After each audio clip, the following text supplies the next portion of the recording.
मैं सूरज चौधरी आप सभी विद्यार्थियों का हार्दिक स्वागत करता हूं।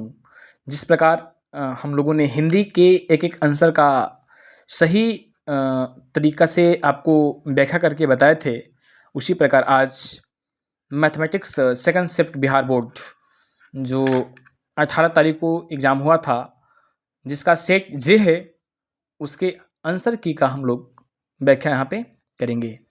आपको मैं बता दूं कि जितने भी क्वेश्चन आए हुए हैं सेकंड शिफ्ट में या फर्स्ट शिफ्ट में, वे सभी बच्चों को सही तरीका से फाउंडेशन क्लास में पढ़ाया गया था और जो बच्चे अच्छे तरीके से पढ़ के गए होंगे, वो सभी क्वेश्चनों का सही तरीका से आंसर टिक आउट किए होंगे। हालांकि इसमें 100 क्वेश्चन में 50 क्वेश्चन का ही आंसर देना है, तो और भी बेहतरीन तरीका से भी बनाए होंगे। चलिए हम लोग बात करते हैं इसके आंसर की पर। तो स्टेप बाय स्टेप एक-एक क्वेश्चन को हम लोग व्याख्या करेंगे, समझने का प्रयास करेंगे क्या है ये क्वेश्चन। हालांकि यहाँ भी आंसर ही बताया जाएगा केवल आपको, क्योंकि वीडियो बहुत लंबा हो जाएगा। पहला क्वेश्चन है, x सेंटीमीटर त्रिज्या के गोले को पिघलाकर x सेंटीमीटर त्रिज्या वाले शंकु के रूप में ढाला जाता है, तो शंकु की ऊंचाई है। जब एक 3D आकृति को पिघलाकर या गलाकर दूसरी 3D आकृति को बनाया जाता है, तो उस कंडीशन में उन दोनों के आयतन बराबर होते हैं। जैसे ही इन दोनों के आयतन बराबर करेंगे, तो शंकु की ऊंचाई आ जाएगी 4 सेंटीमीटर। दूसरा क्वेश्चन है, एक घन का पृष्ठ क्षेत्रफल 150 सेंटीमीटर स्क्वायर है, तो इसका किनारा प्रत्येक किनारा कितना है? तो घन का जो पृष्ठ क्षेत्रफल होता है वो होता है 6 इंटू भुजा स्क्वायर। तो इसको मैं 150 के बराबर करूंगा तो 6 बार में कट जाएगा, 25 चौका 25 बार में कटेगा, तो L square equal to 25, that means L का मान आएगा 5 सेंटीमीटर। ऑप्शन सी इसका हो जाएगा। अगला क्वेश्चन 3 नंबर है। यहाँ पे ये कह रहा है कि दो वृत्तीय बेलन जिनका आयतन समान है एवं उनकी ऊंचाई का अनुपात 1:2 है, तो उनकी त्रिज्याओं का अनुपात क्या होगा? इसको सॉल्व करेंगे हम लोग तो आएगा √2:1। अगला 4 नंबर क्वेश्चन कह रहा है कि यदि किसी अर्धगोले के संपूर्ण परिक्षेत्रफल 462 सेंटीमीटर स्क्वायर है, तो उसकी त्रिज्या क्या होगी? इसका सही आंसर हो जाएगा 7 सेंटीमीटर। अगला क्वेश्चन, एक घनाभ की लंबाई, चौड़ाई एवं ऊंचाई क्रमशः 15, 6 एवं 5 सेंटीमीटर है, तो घनाभ का पार्श्व परिक्षेत्रफल क्या होगा? तो मैं आपको बता दूं कि घनाभ का पार्श्व पृष्ठ क्षेत्रफल का मतलब होता है चारों दीवारों का क्षेत्रफल। इसे ही कहते हैं घनाभ का वक्र पृष्ठ क्षेत्रफल, जिसकी फॉर्मूला होता है 2h into L plus B. जैसे इन सबको रखेंगे हम लोग, तो इसका आंसर आएगा 210 सेंटीमीटर स्क्वायर। अगला क्वेश्चन 6 की बात करते हैं। कह रहा है कि एक घनाभ के 3 संलग्न फलकों का क्षेत्रफल फलकों का क्षेत्रफल क्रमशः, एक घनाभ के 3 संलग्न फलकों का क्षेत्रफल दिया है एक्स स्क्वायर, वाई स्क्वायर एवं जेड स्क्वायर। तो ये घनाभ के जितने भी फलक होते हैं सभी एक आयत के आकार के होते हैं। तो आयत का क्षेत्रफल हो गया लंबाई स्क्वायर इंटू चौड़ाई स्क्वायर, मतलब ये आपका एल, बी और एच, ये चूंकि फलकों का क्षेत्रफल दिया है, तो क्षेत्रफल दिया है तो ये इसकी एक्स, इसका वाई, इसका जेड, तो इसका सही आंसर हो जाएगा X Y Z. Option A होगा इसका, इसका ये नहीं होगा, याद रखिएगा। क्योंकि मैंने कंसिडर किया था इनको लंबाई चौड़ाई, बट मैंने अभी देखा कि क्षेत्रफल दिया है इसका, इसलिए इसका आंसर हो जाएगा, इसकी लंबाई एक्स, चौड़ाई एक्स और ऊंचाई भी एक्स हो जाएगी, इसलिए इसका जो आयतन होगा एल बी एच, मतलब एक्स वाई जेड। अगला क्वेश्चन, यदि 6, 8, 9 एक्स और 13 का माध्य 10 है, तो एक्स का मान ज्ञात कीजिए। माध्य क्या होता है? जितने भी अंक है सबको जोड़ दीजिए और उनकी संख्या से भाग दीजिए, ऐसा करेंगे तो एक्स का मान आएगा 14। अगला क्वेश्चन नंबर 8 जो है, ये कह रहा है कि 15, 6, 16, 8, 22, 21, 9, 18, 25 की माध्यिका ज्ञात कीजिए। माध्यिका क्या होती है? अनग्रुप डाटा की। इनको जैसे ही आप आरोही क्रम में लिखेंगे तो जो बीच में आएगी उसे ही हम माध्यिका या माध्यक कहते हैं, मीडियन कहते हैं। 16 आंसर आएगा इसका। अगला क्वेश्चन नंबर 9 की तरफ बढ़ते हैं। क्वेश्चन नंबर 9 पूछ रहा है ए और बी का समानांतर माध्य, वेरी सिंपल है, a प्लस बी बाई 2 हो जाएगा। अगला बहुलक पूछ रहा है 2, 6, 4, 5, 0, 1, 3, 2। बहुलक क्या होता है? अनग्रुप डाटा में सबसे अधिक बार आने वाली जो भी प्रेक्षण होता है, अंक होता है, उसे हम बहुलक कहते हैं। तो इसमें 2 बार आया है, जो सबसे अधिक है, इसलिए इसका आंसर 2 हो जाएगा। अगला क्वेश्चन, 7 सेंटीमीटर त्रिज्या वाले वृत्त पर किसी बाह्य बिंदु P से स्पर्श रेखा PT की लंबाई 24 सेंटीमीटर है। यदि O वृत्त का केंद्र है तो OP की लंबाई बताइए। तो इसको सॉल्व करने पे आएगा इसका answer 25 centimetre. Option C is correct. अगला क्वेश्चन नंबर 12 है कि त्रिभुज XYZ में भुजा YZ को बिंदु T तक बढ़ाया गया है, जिससे angle XZT equal to 110 degree तथा angle XYZ equal to 40 degree है, तो वाई एक्स जेड का मान क्या होगा। ये 9th क्लास का थ्योरम है कि यदि किसी त्रिभुज की एक भुजा को बढ़ाया जाता है तो बनने वाला बहिष्ठ कोण सुदूर अंतः अभिमुख कोण के योगफल के बराबर होता है। तो उसी पे है, जैसे रखेंगे इसका आंसर आएगा 70 डिग्री। अगला क्वेश्चन नंबर 13, यदि ABC similar triangle L M N में एंगल ए इक्वल टू आपका दिया है यहाँ पे 87 degree, M equal to 35 degree, तो सी का मान हो जाएगा 58 डिग्री। अगला क्वेश्चन लिखा है यहाँ पे कि त्रिभुज एबीसी में एडी लंब BC comma AD equal to BD equal to 5 centimetre तथा बीसी इक्वल टू 17 सेंटीमीटर, तो इसी का मान क्या होगा। तो इसका सही आंसर हो जाएगा 13 सेंटीमीटर। आगे बात करते हैं क्वेश्चन नंबर 15 पर। ये दूरी सूत्र का क्वेश्चन है। इसमें कह रहा है कि बिंदु 8 साइन 60 डिग्री कमा 0 तथा 0 कमा 8 साइन 30 डिग्री के बीच की दूरी इकाई में क्या होगी। तो इसको सही करेंगे, तुरंत करेंगे तो क्या हो जाएगा आपका, होता है ना under root x2 minus x1 का whole square plus y2 minus y1 का होल स्क्वायर। तो आप करेंगे तो ये हो जाएगा आपका 0 माइनस 8 साइन 60 डिग्री का होल स्क्वायर, ये हो जाएगा आपका फिर 8 साइन 30 डिग्री माइनस 0 डिग्री का स्क्वायर। तो इसको आप निकाल देंगे, इसमें से किसी एक को बदल देंगे आप किसमें, कॉस में, तो ये हो जाएगा कॉस 60 डिग्री, क्योंकि sine 90 minus theta cos theta होता है। तो ये हो जाएगा साइन स्क्वायर 60 कॉस स्क्वायर 60, ये एक हो जाएगा और 8 कमन करेंगे, 8 का वर्गमूल, चूंकि 8 स्क्वायर कमन करेंगे, 8 स्क्वायर मतलब 64 का वर्गमूल 8 निकल जाएगा, आंसर सी। ये आपका हो जाएगा कॉस 60 डिग्री, सॉरी यदि कॉस थीटा इक्वल टू 4/5 है तो टेन कितना होगा, 3/4 हो जाएगा, निकल जाएगा। बहुत ही सिंपल क्वेश्चन है। ये आपका आधार है, ये कर्ण है, तो लंब 3 हो जाएगा 3/, और आपका आधार 4 है तो हो जाएगा ऐसे। ये तो वेरी सिंपल क्वेश्चन है। कॉस 18 माइनस साइन 42, 0 डिग्री जाएगा इसका आंसर।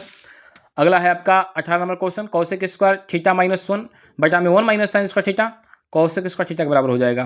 मैं फिर बता दूं कि ये जितने भी क्वेश्चन एग्जाम में आए हुए हैं फर्स्ट शिफ्ट या सेकंड शिफ्ट में, वे सभी बच्चों को कराए गए हैं, ऑब्जेक्टिव सब्जेक्टिव सभी क्वेश्चन। तो ही मैं आशा करता हूँ कि जितने बच्चे होंगे, विद्यार्थी होंगे, और पढ़ के अगर अच्छे से गए होंगे सही तरीका से, तो वे सभी के सभी क्वेश्चनों का सही आंसर लगा के आए होंगे। चलिए फिर आगे बात करते हैं। क्वेश्चन नंबर 19 है, tan 15 degree, tan 35 degree, tan 75 degree, tan 55 degree, tan 45 degree, इसको हल करने पे आंसर एक आएगा। अगला 20 नंबर, sine 13 degree cos 77 degree plus cos 13 sine 77, ये साइन ए प्लस बी का फॉर्मूला है, ये भी बताएं आपको क्लास में हम। तो sine A plus B, A के स्थान पे 13, बी के स्थान पे 77, तो साइन 13 प्लस 77 मतलब साइन 90, साइन 90 का मान 1 हो जाएगा। अगला, निम्नलिखित में कौन सा भिन्न दशमलव प्रसार शांत है। शांत होने के लिए हर में 2 और 5 होना चाहिए, तो यहाँ पे 160 को आप जोड़ेंगे तो 2 के पावर 4 गुणे 10, तो ये आ जाएगा शांत हो जाएगा। देखिए यदि भाग एलोगरिथम a बराबर बी क्यू प्लस आर में a 72 है, b 9 है, तो r का मान क्या होगा। तो 9 8 72 हो जाएगा, क्यों यहाँ पे आप निकाल देंगे, क्यों नहीं दिया है 8, तो r का मान 0 हो जाएगा।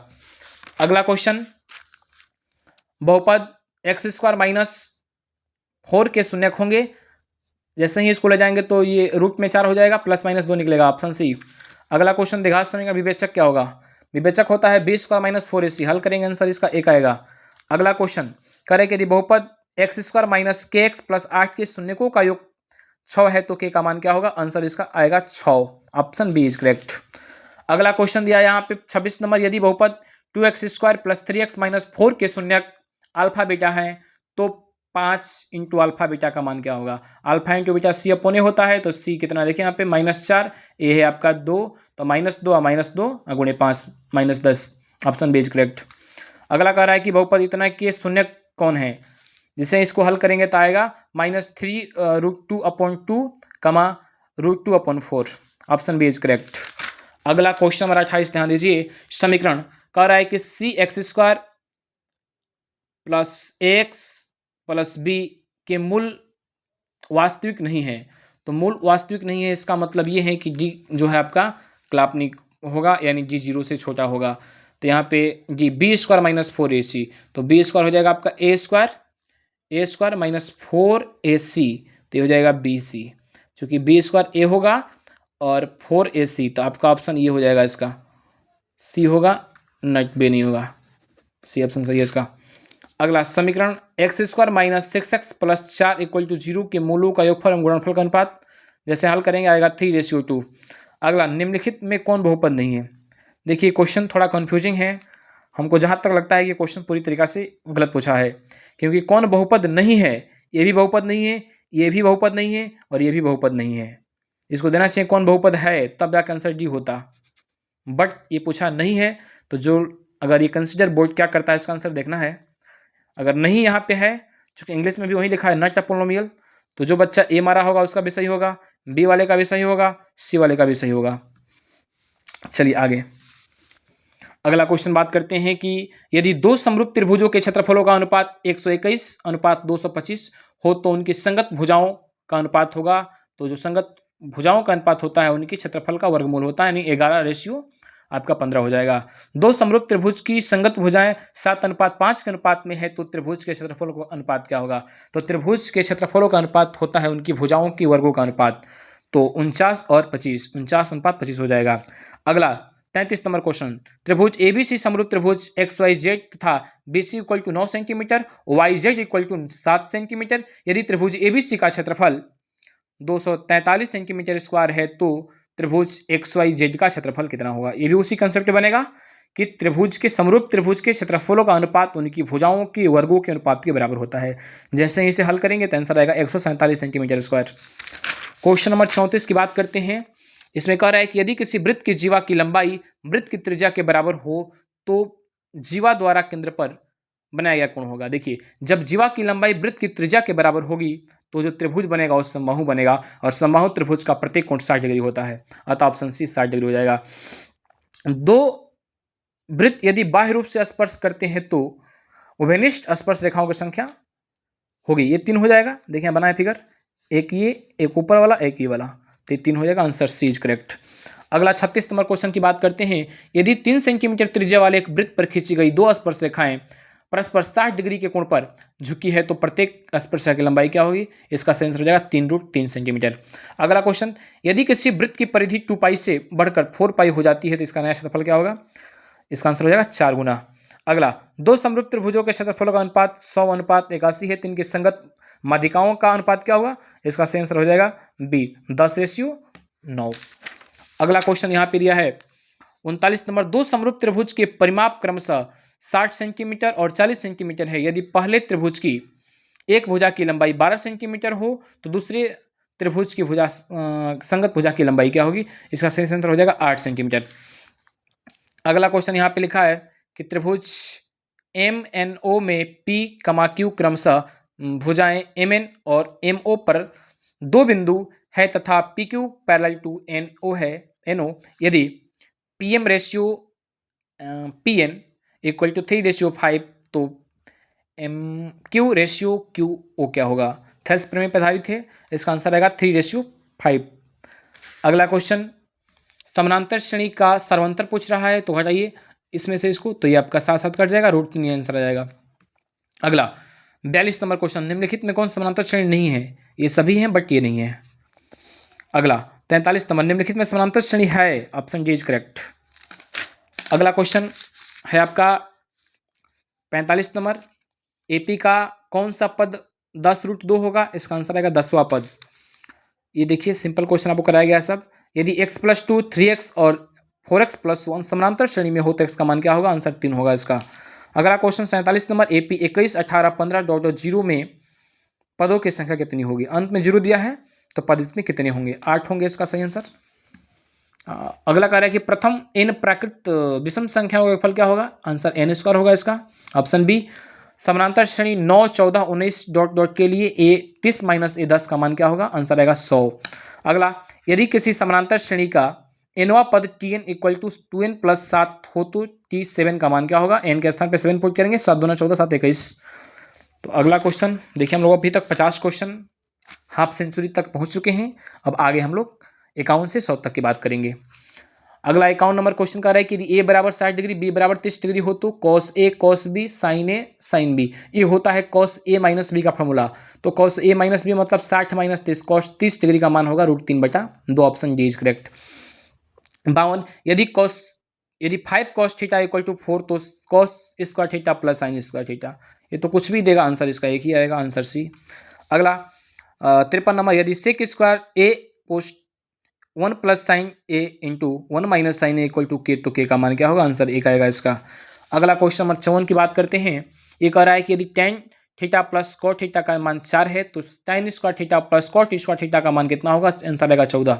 इसका स्क्वायर कर देंगे both side, a plus B का होल स्क्वायर पे तोड़ देंगे, आंसर आ जाएगा। अगला, यदि sin 2x equal to sine 60 degree cos 30 डिग्री प्लस cos स्क्वायर 60 डिग्री तो x का मान आएगा 45 डिग्री। अगला क्वेश्चन, यदि a और b दो न्यून कोण इस प्रकार है कि a b बड़ी, तो साफ आंसर जो क्वेश्चन है बुक से उठाया है, a प्लस बी का मान 90 डिग्री होगा, ऑप्शन ए। अगला 57 नंबर क्वेश्चन की बात करते हैं। यहाँ पे तो दिया आपको वैल्यू पुट करना है 3 sine square 15 degree plus 1 plus 3 sine square 75 degree बटा में 4 cos square 37 degree minus 2 plus 4 cos square 53 degree. इसका आंसर 2 आएगा। अगला क्वेश्चन 58 नंबर, यदि साइन 20 प्लस कॉस 70 डिग्री तो 2 कॉस 1 का मान क्या होगा? तो निकालेंगे, इसका आंसर आएगा 70 डिग्री। अगला, निम्नलिखित में किसका मान 1 के बराबर नहीं है? तो देखिए, इसका भी मान 1 के बराबर होता है, इसका भी मान 1 के बराबर होता है, इसका भी होता है, but tan square theta minus sex square theta, इसका आंसर रहेगा -1। इसका सही आंसर हो जाएगा डी।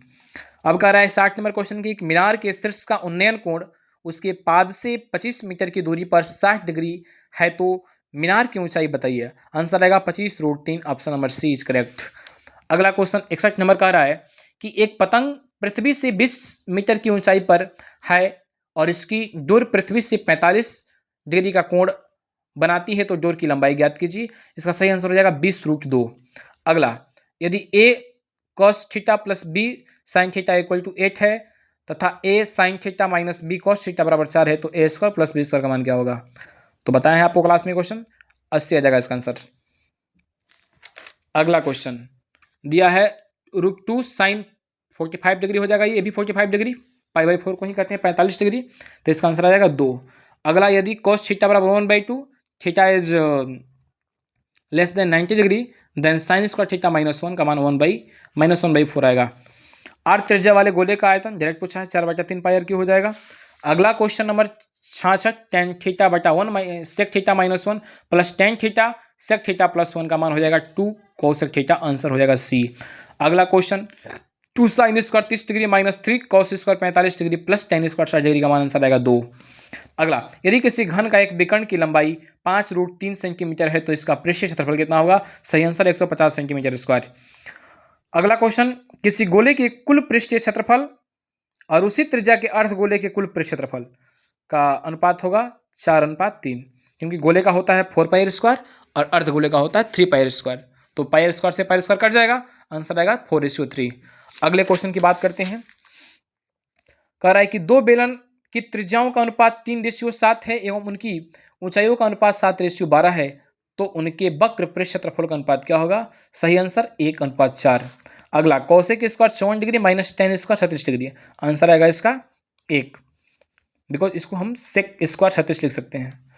अगला, एक वर्ष में एक महीना या दक्ष चुना जाता है तो इसके जून या सितंबर होने की संभावना क्या होगी? ये हो जाएगी 2/12 मतलब 1/6। अगला क्वेश्चन, ये भी सेम वही क्वेश्चन है, एक पासे की एक फेक में विषम संख्या नहीं आने की प्रायिकता, तो विषम संख्या आने की 1/2, नहीं आने की भी 1/2 हो जाएगा। अगला, दो पासों की फेक में संभव परिणामों की संख्या NS पूछ रहा है, सैंपल स्पेस 36 हो जाएगा। किसी घटना की प्रायिकता 0.5 है, डायरेक्ट किताब का क्वेश्चन है ये, तो P जैस पूछ रहा है तो आप 1 में से घटा देंगे 0.95। अगला क्वेश्चन कह रहा है कि किसी बारंबारता वितरण का माध्य और बहुलक कितना दिया है तो माध्यिका क्या होगी? माध्य माध्यिका बहुलक में संबंध होता है, आपका बहुलक बराबर 3 गुणे माध्यिका माइनस 2 गुणे माध्य होता है, तो इससे आप क्या कर सकते हैं, इसको बना सकते हैं, आंसर आएगा 24, ऑप्शन सी। अगला, निम्नलिखित में कौन सी किसी घटना की प्रायिकता नहीं हो सकती है? 1.5, बिकॉज प्रायिकता का मान 1 से बड़ा नहीं होता है। निम्नलिखित में कौन केंद्रीय प्रवृत्ति की माप नहीं है? आपको बताया गया है केंद्रीय प्रवृत्ति की माप माध्य माध्यिका और बहुलक होते हैं, मानक विचलन स्टैंडर्ड डेविएशन नहीं होता है, स्टैंडर्ड डेविएशन नहीं होता है, तो इसका ऑप्शन डी हो जाएगा। अगले क्वेश्चन की बात करते हैं, इसमें कह रहा है कि पासे की फेंक में 1 या 5 आने की प्रायिकता, तो 2/6 यानी 1/3 आंसर हो जाएगा।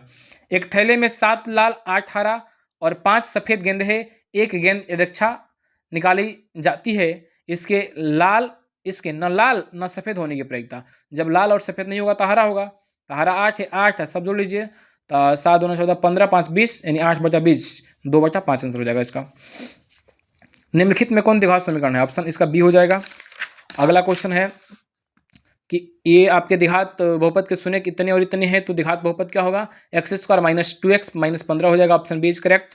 अगला क्वेश्चन ये है आपका 4x² प्लस 4x प्लस 1 के शून्य का अल्फा बीटा हो तो 1/अल्फा प्लस 1/बीटा माइनस b/c होता है, आंसर आ जाएगा -4। अगला क्वेश्चन द्विघात बहुपद के शून्य का योग और गुणनफल इतना है, तो ये डायरेक्टली तो चूंकि क्वेश्चन मैंने इसको बनाया तो x² माइनस 4x प्लस 3 आ रहा था, लेकिन इसमें 2 से मल्टीप्लाई किया गया, 2 कॉमन कर सकते हैं आप, ऑप्शन बी सही होगा इसका। अगला क्वेश्चन इसका है कि यदि बहुपद x² प्लस x/4 प्लस 1/4 के शून्य का अल्फा बीटा हो तो 4 इंटू अल्फा बीटा का मान क्या होगा, -1 हो जाएगा। अगला रैखिक समीकरण का हल क्या होगा, हल मतलब x का मान रखें यहाँ पे 1 और y का 3, तो 3 दूना 6, 1 7, 7 में 7 गया 0, सेटिस्फाई कर दिया, ऑप्शन सी इज करेक्ट।